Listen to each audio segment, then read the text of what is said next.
Hi, I'm Gina. Welcome back to Tight Ship Mama. If you are new here, please hit that subscribe button. I would love to have you join me every Monday when I talk about running your home like a tight ship, using the practices of meal planning, implementing routines, getting out of debt, decluttering, and a little personal development.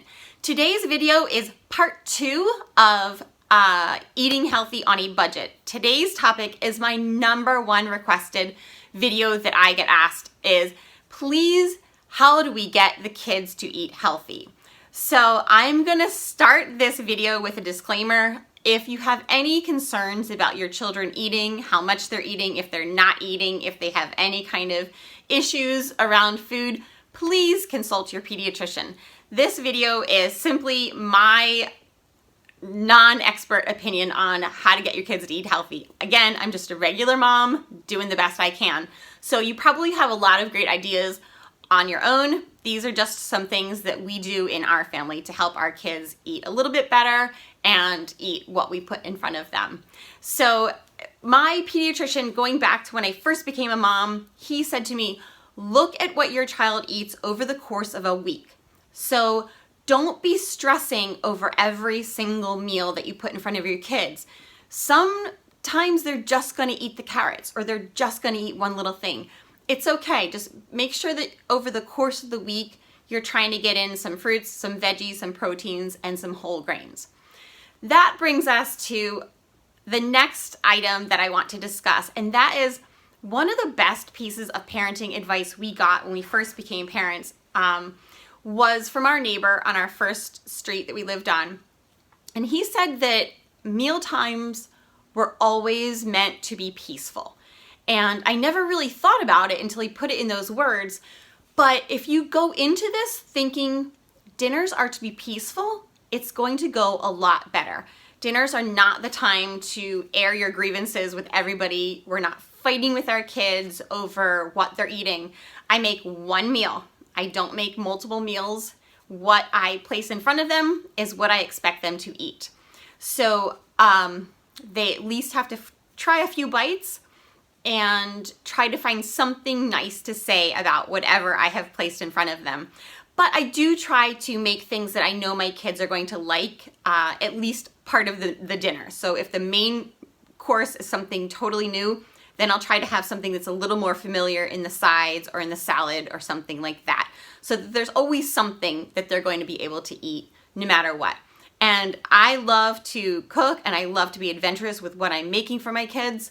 We do praise them for being adventurous eaters, and that's something that we really want to encourage in our children. So, first thing, check yourself, mama. Kids are watching us all the time, and like Rachel Cruz says, and like I've kind of adopted, more is caught than taught. Look at my little girl at Barnes & Noble pretending that she has her coffee. This is what our kids are seeing, and this is what they're emulating. So check yourself. Are you eating healthy? Are you making faces? Are you saying, ew, I wouldn't try that? Check yourself and make sure that you're going into the dinner with a positive attitude, and you're going into the grocery store and you're going into this whole new life of eating healthy with a great positive attitude. If your kids are a little bit older, I would say maybe 3 years and older, get them involved.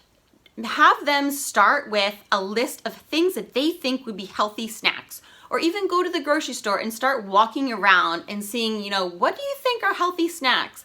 Have your kids put together a list, because if the kids are involved, they're going to be a lot more likely to actually eat the foods that you're giving them. Snacks are a great place to start. Start with fruits, because kids really tend to like fruits anyway. I would start with fruits. I would start with some nuts and raisins and making your own granola baggies up and replacing the packaged snacks with something healthier that you are making from home. You're going to save money, and the kids are going to be eating a lot better as they grow up. The next thing I would recommend is to start small. It might be as simple as just replacing a cup of juice or a juice box with water. And you start with one meal and you increase that. I was always told by our pediatrician that juice was meant to be for parties. So that's what we always stuck with. My kids drink water and they drink milk, and we have juice when it's a really special occasion. And even then, if they're still pretty little, I water it down 50%, just because it's mostly sugar and I don't think that the kids need to drink that. We just drink water for the most part. The other thing with starting small is pick maybe a meal that you want to make healthier. If breakfast is what you're gonna try to do healthier, then start with that. I wouldn't go to Costco and buy the whole big bag of quinoa if your family has never had quinoa. You know me, I'm all about baby steps. So let's take this baby steps at a time. Start with snacks, start with replacing the juice with some water, and then kind of build up to more adventurous eating and, maybe 29 of 31 meals for dinner are healthy, and you throw in a couple junk nights here and there. But start slow. I would replace the things that are familiar to your children with just healthier versions. So if they love pizza, definitely check out my pesto pizza recipe and the dough that I make. If they love chicken nuggets, just replace those frozen dinosaur-shaped nuggets that you buy at the grocery store with some boneless, skinless, grilled chicken breasts. And you can still add the dipping sauces on the side, but it's the same idea, just a healthier version. Taco Tuesday can still be a thing. Everything remains the same, except maybe the shell or the tortilla is replaced with a lettuce wrap. And we do that a lot, especially right now. Bread is a little scarce during the quarantine, so we're replacing our bread with a lot of wraps these days. As you increase the frequency of your healthy meals, there is nothing better than getting your kids to help you in the kitchen. They are going to have such a sense of pride with what they made, and they're really going to be excited to share that with their siblings, and they are more likely to eat it if they have helped prepare it. So, like I said, ease into this, but as you're building, sprinkle in some nights that are just pure junk and comfort and things that your kids love. My favorite is hot dogs and Kraft macaroni and cheese. I don't know that there's anything more junk-filled, preservative-filled than hot dogs and mac and cheese, but it's just, I love it. My kids love it.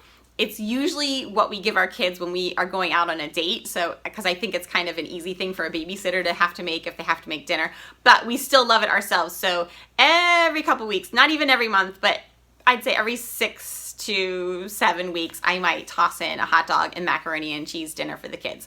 And I always put them on the calendar. My kids love to see what's for dinner, so if it's something different and they're a little bit nervous or they're gonna make a face, then you say, hey, tomorrow we're having pizza though. So sprinkle in some favorites so that they have something to look forward to if you're getting used to this. You don't want every single night to be a fight. We're not fighting about it, but you don't want the kids to not be looking forward to dinner.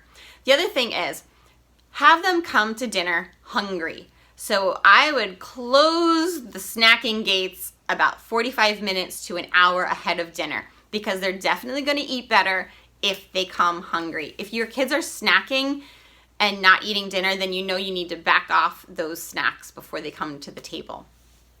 One of the best things we have done for our family is we joined a CSA, which is Community Supported Agriculture.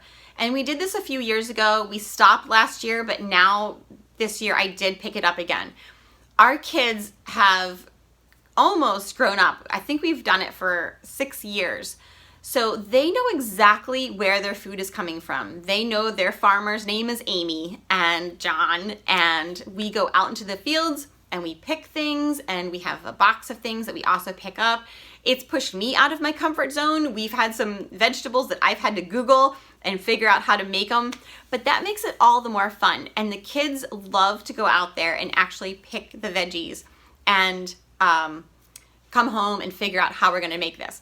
Now, if this is not possible, I would suggest that you start a small garden if you have the property, and if not, some pots where you can grow some tomatoes or string beans or some lettuce in a window box. But the more your kids are seeing where their food comes from, the more likely they are going to try and put some healthier options on their plate.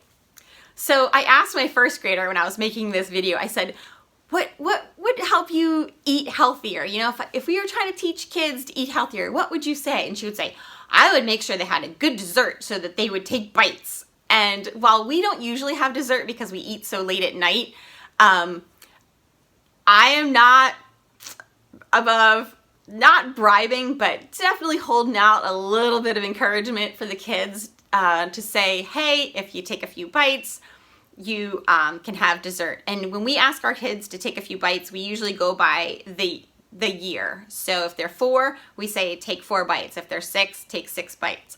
And usually by the time they take a few bites, they realize that they like it. It might just be that it looks a little bit different, or they didn't recognize the name, or maybe I called it something different the last time I made it. So usually in our family, by the time they take a few bites, they're like, oh yeah, I remember, I do like this. But dessert is another way to get your kids to take a few extra bites. And if you make the dessert yourself, then it becomes more of a treat. When we were in our really super lean budget years, the only cookies we ever had were the cookies that we made. And it does make you appreciate some sweet treats better if you've made them and if they're not an everyday, all day occurrence. When I was in college, I went to El Salvador on a mission trip. And we went to this tiny little village on the top of the mountain, and we were told we were going to get chicken soup for lunch. And I thought, oh, this is great. I love chicken soup. So we got chicken soup, and everybody got a different part of the chicken. So literally it was the feet, it was the heart, it was the brain, it was all the different things. And all the villagers sat around and watched us eat because they were so proud that they gave us the best of what they had. And I remember thinking right then and there, if I ever have children, they will be encouraged to be adventurous eaters and polite eaters. I don't think there's anything worse than going somewhere where someone has put their heart and soul and their budget into providing a great meal, and for your kids to turn their nose up at it or not even to give it a try. So that's really important in our family, is that someone has worked really hard to provide this. Mommy's worked really hard to budget and prepare, and we expect you to try it. And we praise our kids. These are some pictures we have from Disney and from Maine. They've tried lobster roll, they've tried sushi, and all sorts of Moroccan food is our favorite in Epcot. And we just praise them for being adventurous and for trying new things and appreciating all that my husband has provided for us, and of course what God has provided for our family. So lastly, I just want to say that if you're getting your kids involved, this is the best thing for you and for them. You are setting your kids up for a life of success with healthy eating. If they learn to pack good, healthy lunches, they are not going to be going out every day with their coworkers. They need to learn that this is budget friendly, this is healthy, and you're going to set them up for a lifelong adventure of fun eating within budget, and that's healthy. I hope that helps all of you.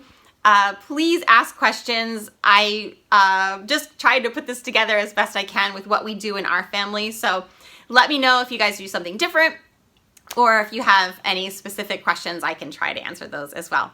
Thanks so much and have a great day.